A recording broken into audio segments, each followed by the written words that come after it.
Don't use yesterday's failure to define your life today. My mind goes to the story of Peter and Jesus. Jesus came to Peter and asked him to lend him his boat. After using the boat, Jesus said, Peter, cast down your nets on the right side of the ship of the boat. And Peter said, Master, he says, I have toiled all night. Nevertheless, at your word, I'm going to do it. I have toiled all night. So that's where we're focusing on. Peter had toiled all night, meaning as fishermen, they had worked all night. So we are told that at night, because of the stillness of the water, you're more likely to catch fish, right? So every wise fisherman will know that they'll come out at night and fish. Of course, there are modern technologies now that can track fish.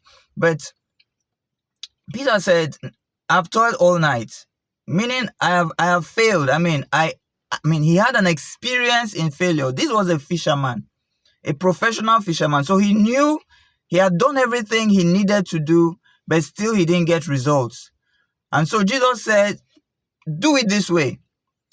Jesus said, forget about yesterday's failure. Forget about whatever you've been through. Peter said, well, I've toiled all night. I've suffered. I've labored. I've toiled for several years. I've done the same thing for several years. I've made effort for several years. And I'm so very sure that this time I'm going to fail again. Maybe that's what somebody is saying out there this morning. Please don't use yesterday's failure to define your today. I want to encourage you. Just like Jesus said, let out the net. Peter knew. Peter was discouraged. He was frustrated. But he said, okay, nevertheless, at your word, I'm going to do it again. I'm going to do it this time with faith. I'm going to do it this time with conviction that my yesterday is not going to influence my today.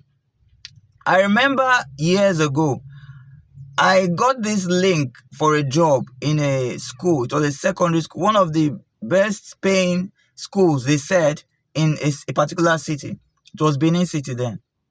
And so as I got there that morning, I was applying for the job of integrated science teacher and lab attendant, something like that, yeah.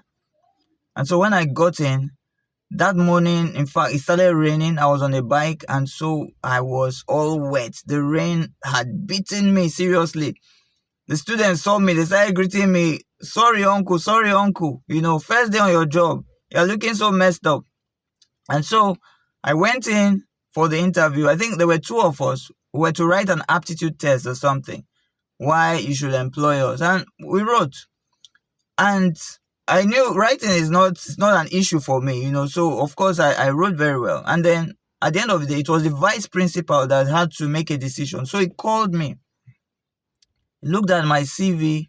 He looked at what I wrote. I now told me, said, see, son, I'm going to tell you something.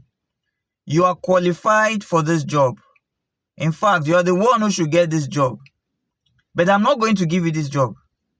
I'm not going to give you this job. Don't tell yourself that because you want peanuts, you are going to settle for less, or because you are desperate, you are going to settle for less. He said there is something better for you. I'm not going to give you the job. I'm going to give it to the other guy. Have you ever heard that kind of a thing before? You are qualified for a job, but somebody is telling you, no, I'm not going to give it to you. I mean, that was a massive disappointment. I came from another town. I boarded a vehicle to get to Benin to come for that interview or that test. Massive disappointment. I didn't know how to feel. I felt bad though, and I know that there's somebody out there, you have been disappointed so much, you are feeling bad. Please don't be discouraged. There's something better for you, something better waiting for you. Please don't use your failure of yesterday to define your today. Don't use your failure of today to even define tomorrow. You are bigger than this. You are not failure. You are not your experience. Failure is an event, but you are a person. Failure is not a person. So don't let them tell you are a failure. So my people, that was how I managed my life for at least 1 year or so, 6 months. This happened around maybe October or so. Yeah, October. So sometime the next year, I now went to Lagos. Sometime the next year, I was going for an interview with Diamond Bank. And so I was at CMS when it started raining, interview was like 8 o'clock or 9 a.m. I needed to take a bike again, me and bikes. So I took a bike. I even had an umbrella. And I was on that bike from CMS to VI, as in where you had those banks then. And so it started raining heavily with my suit. Rain beat me seriously. And so God reminded me, remember when you were on your way to that school and rain beat you like this?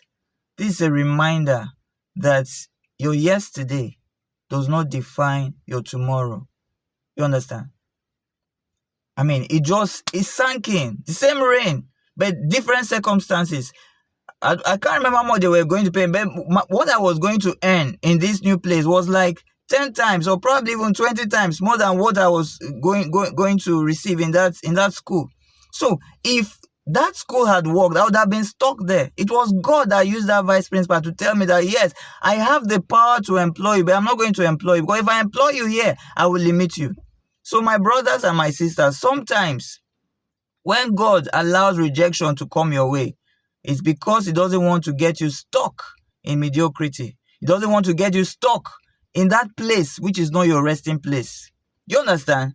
So pick up the pieces, don't be discouraged. Peter said, nevertheless at thy word. So if you are sitting down and you're folding your hands, folding your nets and giving up, said, no, I'm not good enough. Maybe I'm destined to be a failure. Maybe I'm destined to be by the sidelines. See, just take a cue from what I'm saying this morning. Pick up everything again and fight. You will win. So my name is Mike Wangwa. It's been nice talking to you. Have a beautiful day. Bye.